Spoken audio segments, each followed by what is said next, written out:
I am right outside of Boulder, Utah, getting ready to set out on an almost 2-week adventure to see some of the cool areas around this historic town.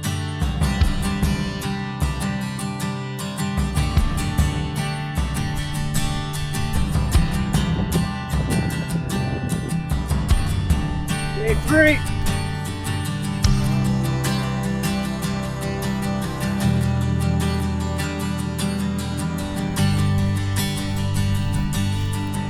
Day 7.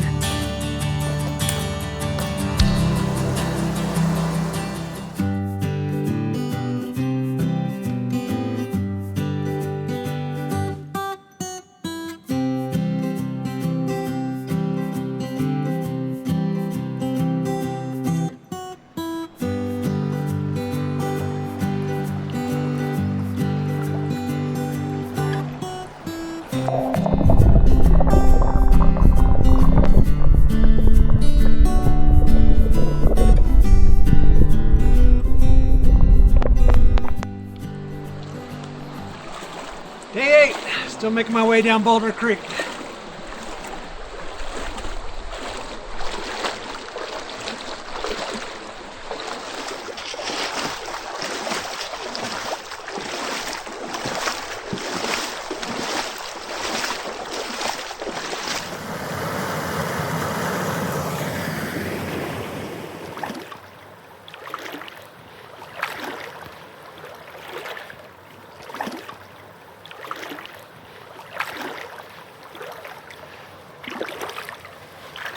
Still hanging out with the fish. It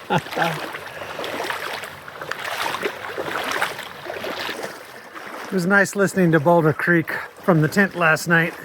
Kind of hard to believe it's going all night long, non-stop. This water is flowing, flowing, flowing. Reminds me of a probable joke from Yellowstone National Park. Stupid questions the rangers get, and one of them was, "What time do you turn on the waterfalls?" So yeah, as ridiculous as that is, it is hard to imagine this water going non-stop all the time. That the upstream springs, aquifers, and snowmelt just feed this throughout the year. I mentioned how late Boulder town got electricity. What I didn't mention is actually they have a Boulder Dam up there. So they actually dam up this little creek, and the hydropower there is enough to supply power to 20,000 homes. And it's no shocker, there's not 20,000 homes there, so they are making a surplus.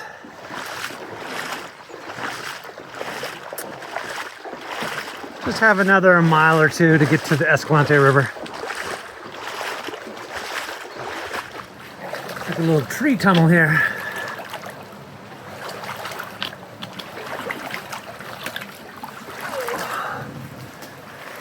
This lower part getting a little brushy.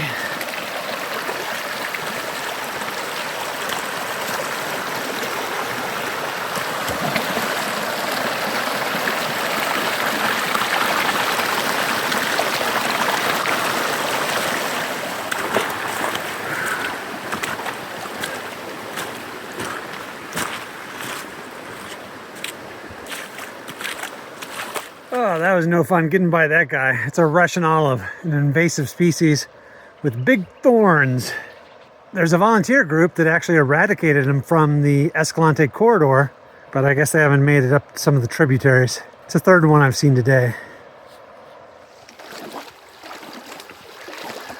Don't know why I'm so fascinated with these fish. But I am. I was never really a fisherman myself. My dad was, my grandfather was, whole family was, but yep, not for me. Check this out. The beaver's been hard at work here. I thought I saw a beaver den a little farther back, and now, yeah, I would say that's definitely what that was. It's odd, there seem to be enough pools for fish anyway, but I guess Mr. Beaver wants it a little bit deeper. Finally had to do it. Oh. Oh. Ah. Finally had to get in the water. Haven't had a shower in 8 days, so this is as close as it gets. And it is a little bit chilly. Oh my goodness. Oh man, oh man. Ah, what a beautiful place.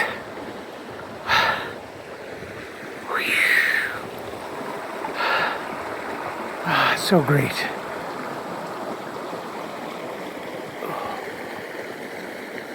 Wow. Okay, putting the phone away.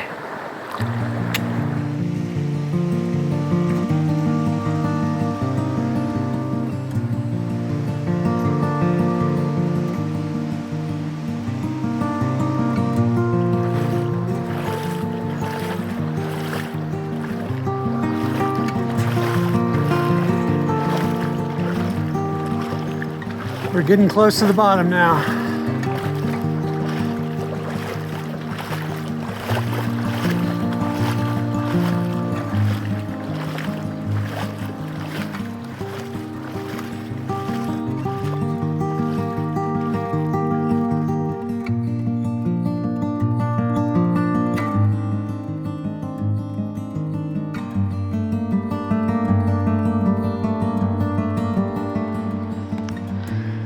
I love the shimmering light.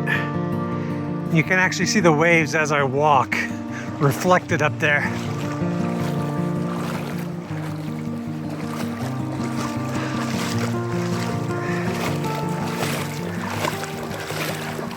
Also love these little yellow flowers. A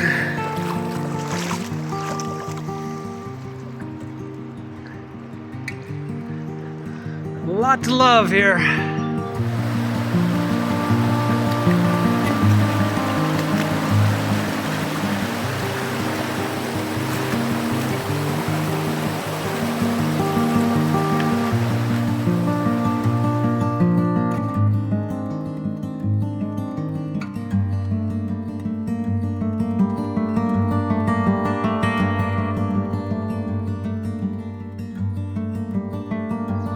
Yay, we have finally reached the Escalante River. What's a little bit strange is this is the new confluence, which I talked about in a previous video in 2022, I believe. I thought for sure I would see where the old river channel entered Boulder Creek, but I couldn't find it, or I didn't see it. It must be just so overgrown already. So yeah, if you didn't see that video about within the last 10 years, there must have been a flood that changed the course of the Escalante River. So that's Escalante River there, that's Boulder Creek there. And they used to meet about a quarter mile upstream. And I'm really surprised I didn't see the old river channel. I must have just been having too much fun hiking down the creek, watching those fish. It's too bad, I kind of wanted to see the old river channel. Okay, but from here we head upriver.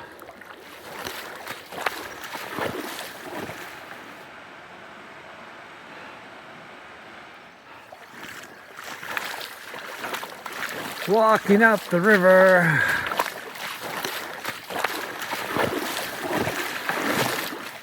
They say the Boulder Creek doubles the volume of the Escalante. Doesn't seem to be true to me. Escalante here definitely seems bigger than Boulder Creek did. Not by a whole bunch, but yeah, it definitely seems bigger.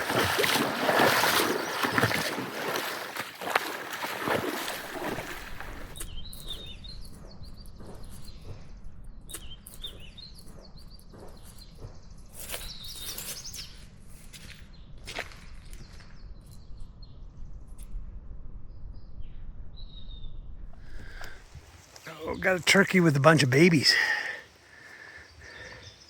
Hi, turkey.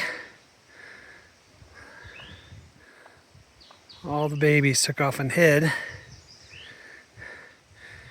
Can I come through here, turkey? Can I come through?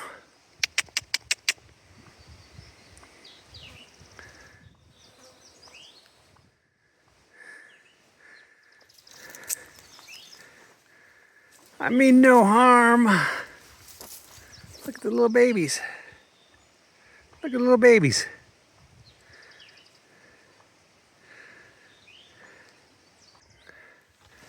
Come on, guys, that's the way I need to go. Oh, there's a little baby. Baby, why are you lost? Hey, Mama, you forgot one back here.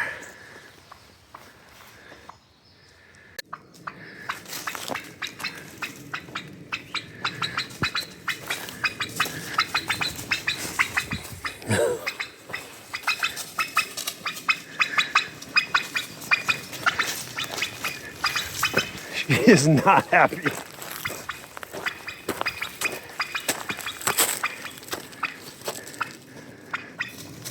Hey! Psh. Oh my gosh.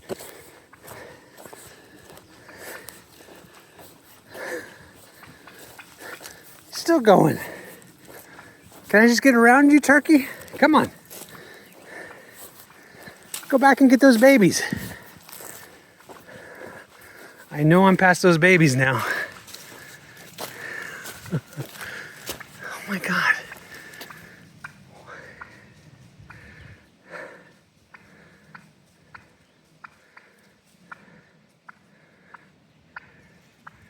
Go back around me. Come on. Go back and get those babies. Oh my gosh. Come on, turkey. Turkey, your babies are way back there now. This reminds me of a story I'll have to tell later. Okay, bye, turkey. So the other day I was waking up and looking out, I could see this log beside me. And my eyes were still waking up, and it looked like there was this little rabbit on top of the log. You know, I could see his little ears and the head, and it was just crazy because I'm there half asleep thinking there's a rabbit, but I know it's not a rabbit. It's just this weird mental state of wanting to see animals where there's really not.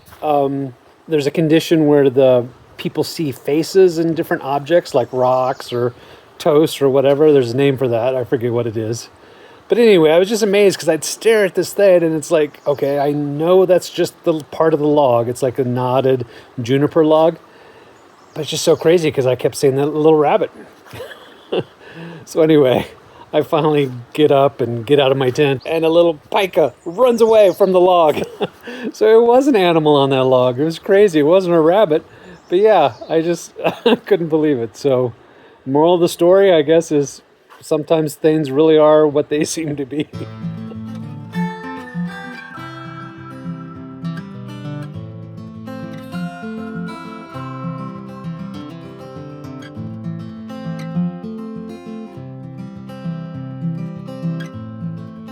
Uh-oh, eradication team. It looks like you missed one. Yeah, look at those needles. Don't like them. They smell good, but it smells a lot like cliff rose, but still hate them. Just scared two deer across the creek. Hey deer, how you guys doing? You guys had a good day? You had a good day? Okay, buddy. Say hello to your mother, who I think is right there, but you have a good one. Getting very close to Highway 12 and a little granary tucked away up on a high ledge. Here's the cars going by already. In fact, I just saw my first hikers in 8 days. Pretty crazy.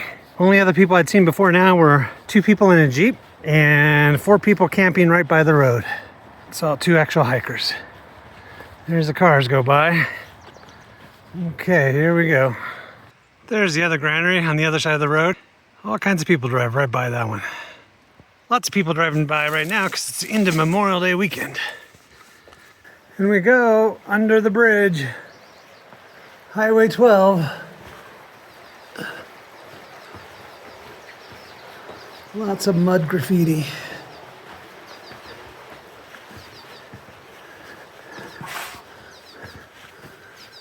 Okay, we are going to continue upriver, but first I have to go up here and do something. It's big cash time. Look at that. Vital supplies. Wow, I've never noticed this. You can actually see the Escalante Arch from way back here. There it is right there. I think that name is new too. It used to just be Natural Arch, but now it goes by Escalante Arch, not to be confused with Escalante Natural Bridge, which is actually a little bit before that. Looks like it could rain again.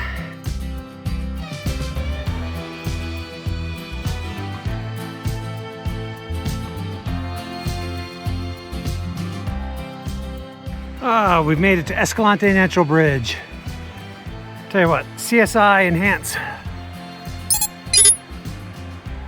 And reverse angle. Ah, very good. I didn't really have the energy to walk up underneath it today, so glad my camera can do that. Okay, we're continuing up river.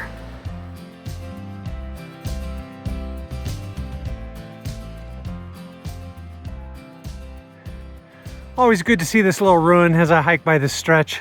First time I've actually noticed there's actually two dwellings up there. The main one, which I've always seen, and then the second one over to the left. Also note the cool rock art on that back wall. Cool sight. I'll talk a little bit about ruins versus dwellings later. Can't see it from here, but the big arch is actually directly above us, up there. It shows the natives always like to be around arches. It must have been a special place for them, because this is not a typical site for them. Normally they would be on a south-facing wall, whereas this is north-facing. But the importance of the arch evidently supersedes that. There's the arch. Okay, going up canyon. Day 9. That's one beautiful wall. I marvel at it every time I hike this stretch. Which just occurred to me, this is the first time I'm hiking north, up the river. I've done this stretch 3 or 4 times, and yeah, always downriver. Any direction, still love this wall.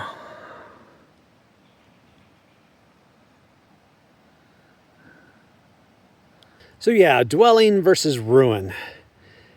If you watch my Canyonlands video from earlier this month, you'll know that I talked a little bit about the word squaw and how it's been deprecated in our language for good reasons. It really does have a very nasty origin. But a few years ago, I think it was the Bears Ears Coalition put out a request to stop using the word ruin, finding it disrespectful to their ancestors. And that I kind of have to disagree with, because I don't think ruin is a word that is disrespectful, for one. And it's also cultural agnostic in the sense that, you know, there are ruins in Greece. I see ruins when I go to see a ghost town. So yeah, to me, that's just a little too much. They request we use the word ancestral dwelling. And yeah, that's too long. And, you know, ancestral seems a little wrong to me. So occasionally I'll try to use the term ancient dwelling, you know, as in between. But you'll find that I continue to use the word ruin as well. And I don't necessarily think it's a bad thing. You can try to convince me otherwise in the comments if you want. But, you know, I think I mentioned this before, but George Carlin has a great skit about how over time words get longer and longer, but they lose their meaning as they do. You know, and it's all in an effort to be politically correct or what have you. And those are my thoughts on the dwelling versus ruin debate. So I really don't mean any disrespect, but to me, I don't think it's disrespectful. Okay, that's the thought for now. Some nice big old cottonwood trees.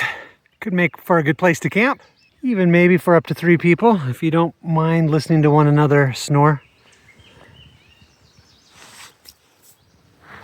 The mosquitoes are really terrible this year along this stretch. Man, I don't know what it is, but they are driving me crazy, just swarming. I have DEET on, and that I think is helping to keep them from biting. But yeah, they still swarm and just get in your face and get in your ears and just make life pretty much miserable. The deer flies are biting too, but they're not as thick. Now this stretch from like Sand Creek down to Phipps Wash can be bad for mosquitoes, and sometimes there are pockets of bad ones, but this has been non-stop, just swarming. Like the last hour or so of hiking last night and the first few hours of hiking today, just miserable. Yeah, I don't like it. It's like Sierra bad. I'll stop and I'll kill like a dozen. They'll swarm, they'll get inside my sunglasses. Yeah, I don't like it. Interesting side effect is the swallows are also quite prevalent. I see them all around, like darting around. They're so pretty and crazy. So I like the swallows, but man, I wish they would eat more of these bugs. Another victim. They're so thick you can just like grab them in the air. Of course, as soon as I say that, they all disappear. They're camera shy. I'm assuming I'm gonna hike far enough and I'll get out of them, but yeah, we'll see. All right, that's the annoying thought for now.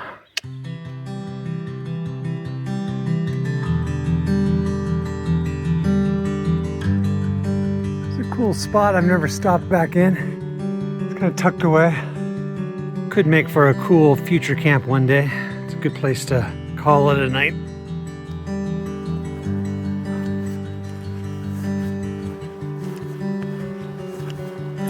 Day 9, walking up the river. This is a nice, cool bend. Mosquitoes seem to have relented for a while, so I'm happy about that. Oh, what a nice wall.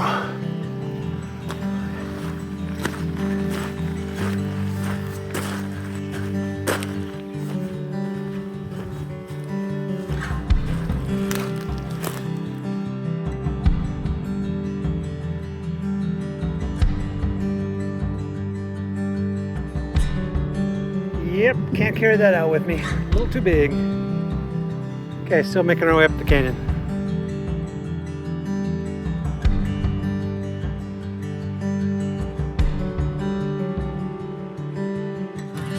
Wow, just look at all these cactus in bloom.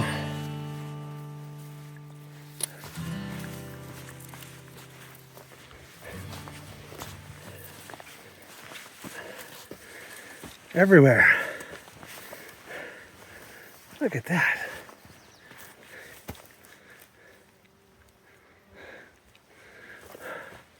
Love it. There are people down here. Got a couple idiots up there throwing rocks off the rim. Probably just think it's fun, but they have to realize there's a trail down here below them. Fairly popular one with camping areas. Man, just morons. I can hear them laughing and giggling. See him for a bit. I yelled to stop it, but I don't know if they could hear me. Tell you what, for the most part, I like people, except for the ones I don't.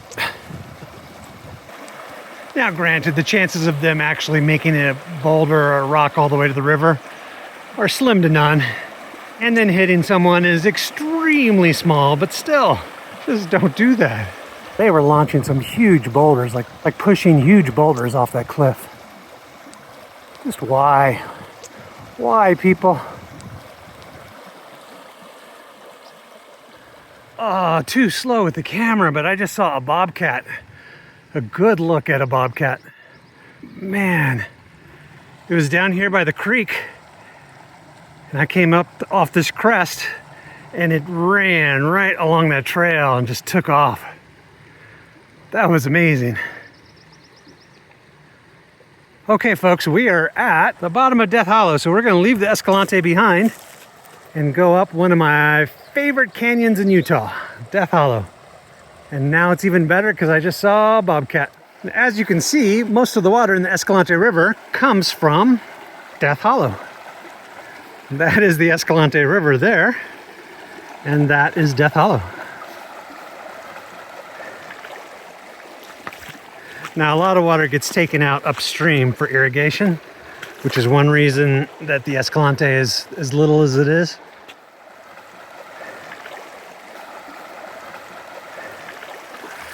This bottom part is awesome. That just the water flows across this solid rock, solid bedrock, and spreads out.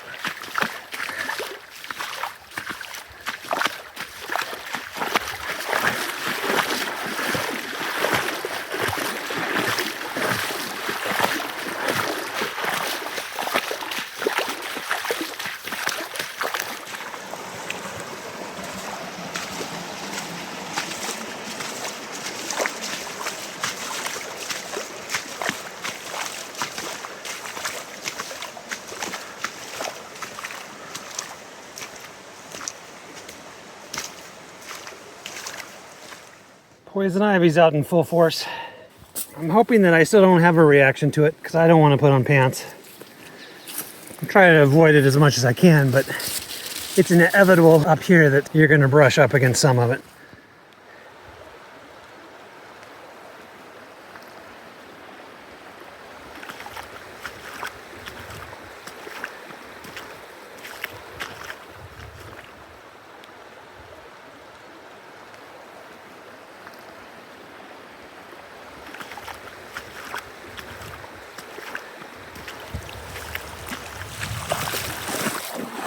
So amazing.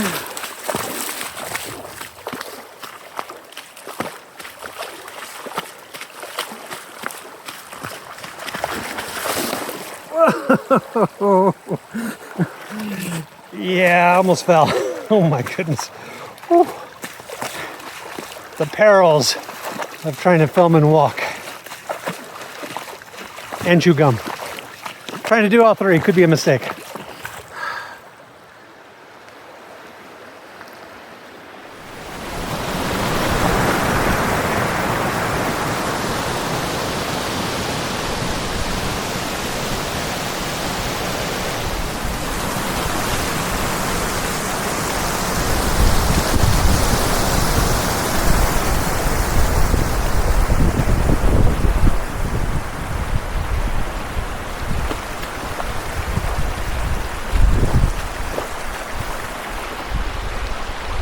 What a beautiful spot, huh?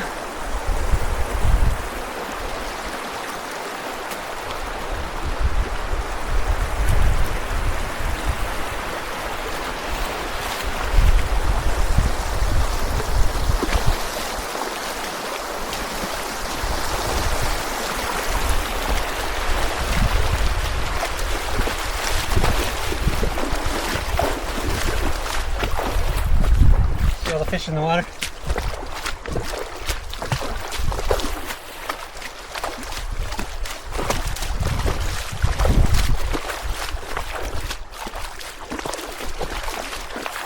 Let's go check out the alcove.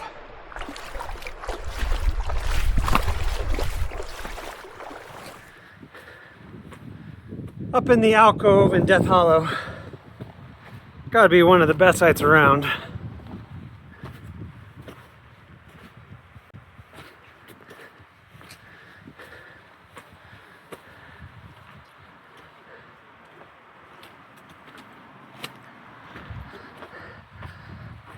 Some rub markings on some of the stones here,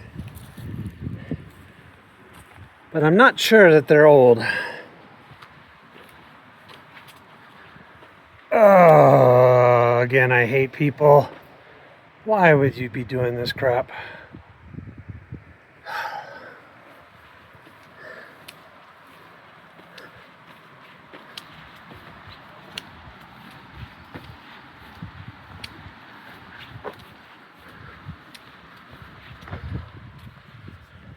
Okay, no more SpongeBob SquarePants. Did the best I could. Again, in general, I really like people, but some of them I hate. I just can't, I can't understand the thinking behind a person who goes to a spot this beautiful and draws Square Bob SpongePants and eye and yin yang symbols in charcoal on a rock wall.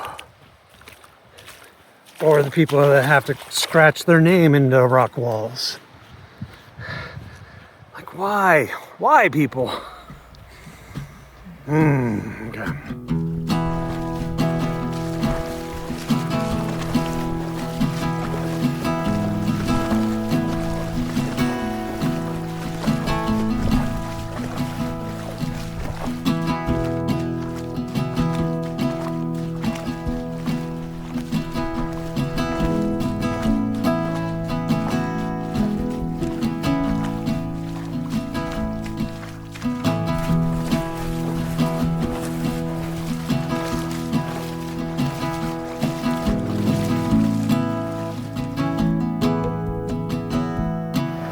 It's such a cool spot where the rock and rapid just ends at a wall.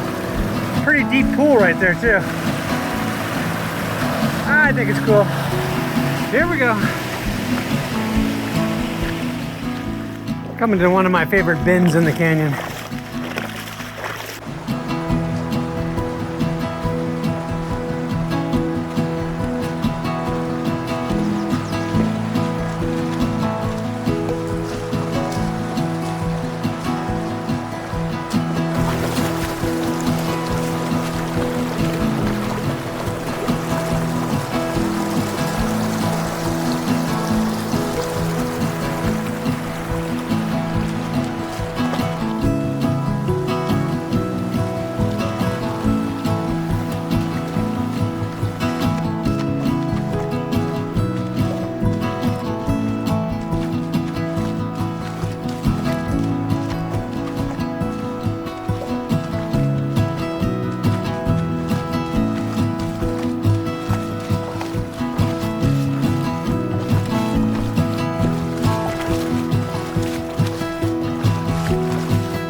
There's a spot in this part of the canyon that I call the scary step, where there's a huge pool and you have to take a daring step to get over it.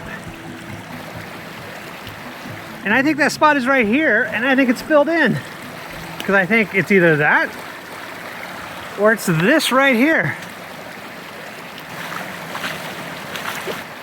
I've heard reports of it filling with sand, and I think that's what's happened again.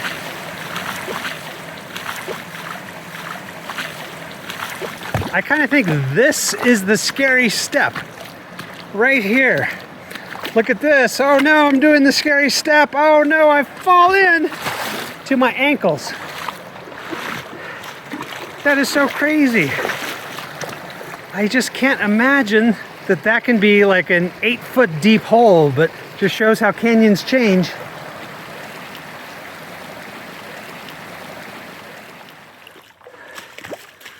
Okay, here we go. We're entering the narrows of Lower Death Hollow. It's the only minor obstacle along the route. It's really not much of an obstacle as long as you're willing to get wet.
Can't find the right spot.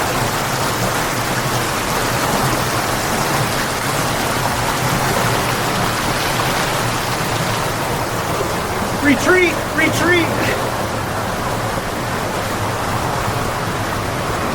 Okay, sorry guys, I think I'm gonna have to do this without the camera. Or at least practice it first.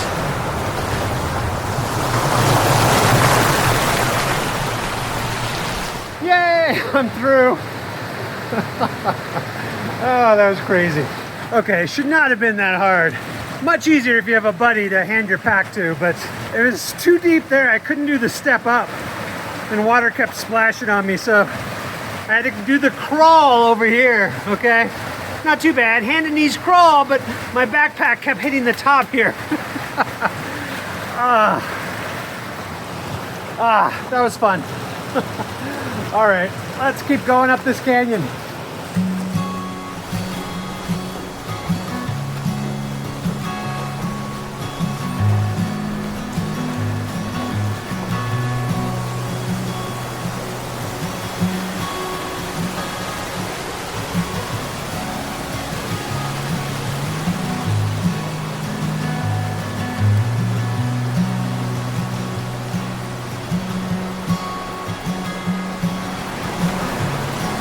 Some of this algae is slippery. I gotta watch it.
Well, the algae monster got me.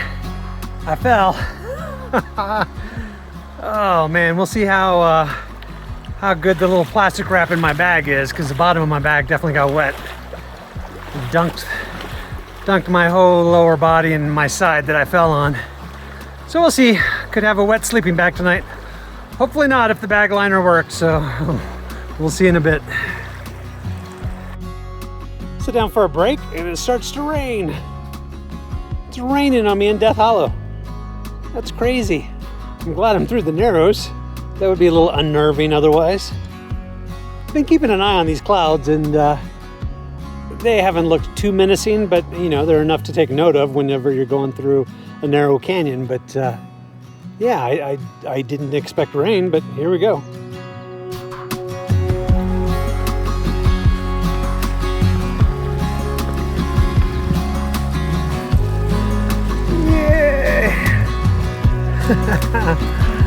That was fun.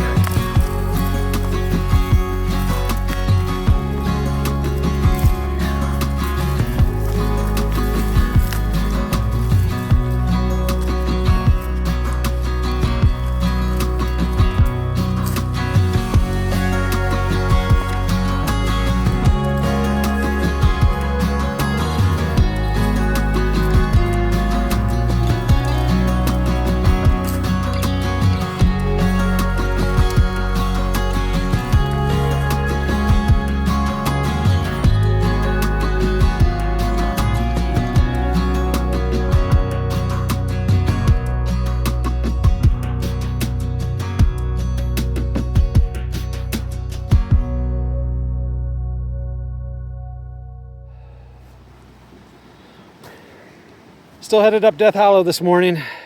It's a slow grind through the brush, a big pack moving upstream. Wow, it's a lot of work. There was a time yesterday after the Narrows that I just seemed like I was in one of those sci-fi time loops. It's just like every bend was the same. I'm like, how is this possible? How am I not making any ground? I'm just doing the same thing over and over and over. Yeah, it was painful. It's beautiful. I still love it, but my goodness, the brush and the poison ivy. There is so much poison ivy and wild rose. I came to one point just fully congested with wild rose on one side and poison ivy on the other side. I'm like, what am I going to do here? You know, which do I favor, the thorns or the possible poison? Anyway, I just kind of leaned into the thorns and turned sideways and just made my way through. Not good. This will definitely be the test to see if I'm allergic to poison ivy, because I've definitely gone through my share of it. I should wear pants, but I just like hiking in shorts, and it's so warm. It's fairly warm, so yeah. Anyway, I'm getting close to the Boulder Mail Trail now, so that'll be a change of pace. All right, that's the word for now.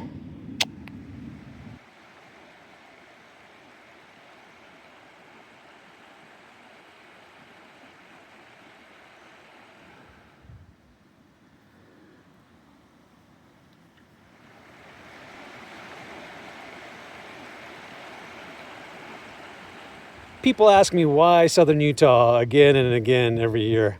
And the truth is, you know, it may seem weird. When I first hiked the John Muir Trail, I ran into some people who did that trail every year, and that seemed strange to me.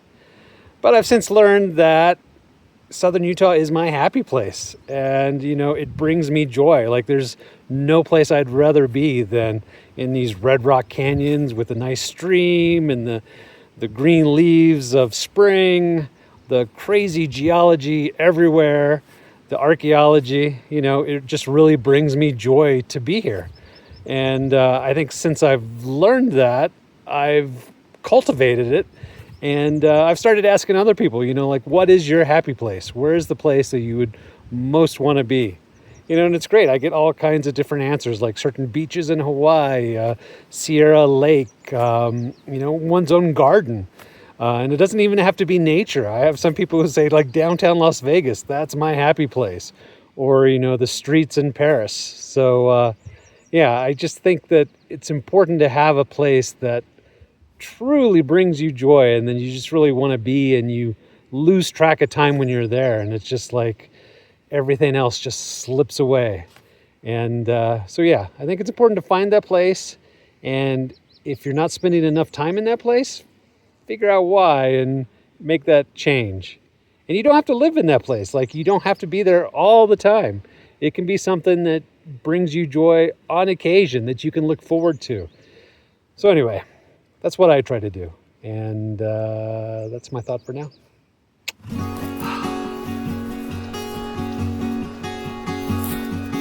Day 10.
Enjoying a little cool down, rinse off before climbing out the Boulder Mail Trail.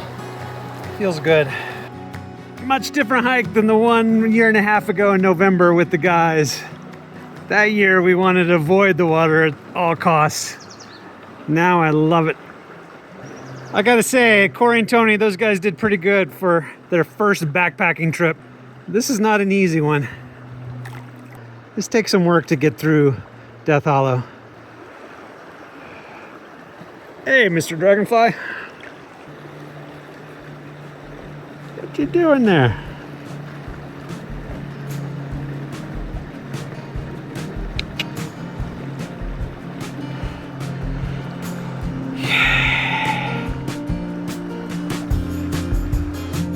Oh, feels good.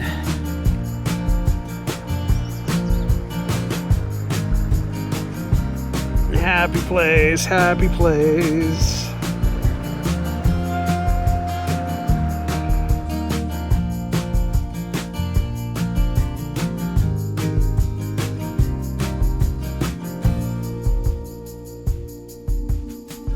Okay, made it to where the Boulder Mail Trail exits. So it's time to start climbing up, headed to the west.